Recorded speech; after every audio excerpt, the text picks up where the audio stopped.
السلفية. السلفية بتاع اسكندرية دي مش سلفية، دول أهل بدع. اللي زي ده خطر، ده قاعد بيستنى اللحظة اللي يقتلك فيها.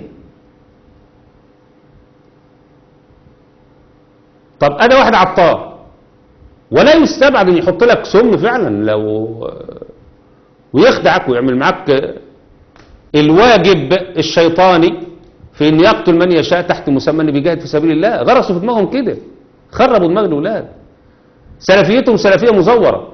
فيجي ياسر برهامي يعمل إيه؟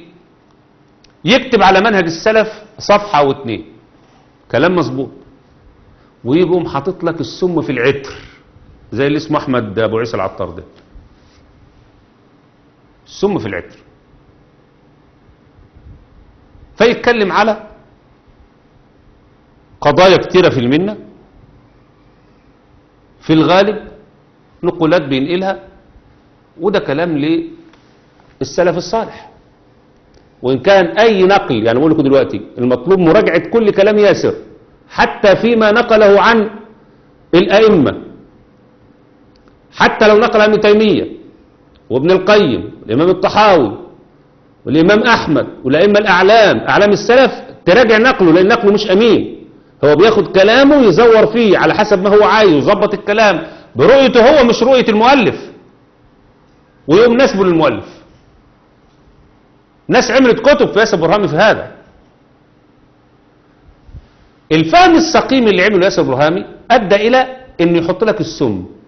سبب السم جهل ياسر، حمقته، عنجهيته في الزعم ان هو قائد السلفيين في مصر، فضر ناس كتير جدا جدا جدا بهذا الفكر على مدار سنين طويلة. فلما جت فتنة الإخوان وقع فيها ياسر برهامي، فقام وقع معاه كل الناس اللي صاروا معاه على نفس النهج، وكان سبب من الأسباب في إراقة دماء المسلمين بسبب هذه الفتن والمظاهرات والخروج. لأن كان موجود في ميدان التحرير ياسر برهامي اللي كان بيرى المظاهرات حرام والأشياء دي. فمن ضمن الأشياء اللي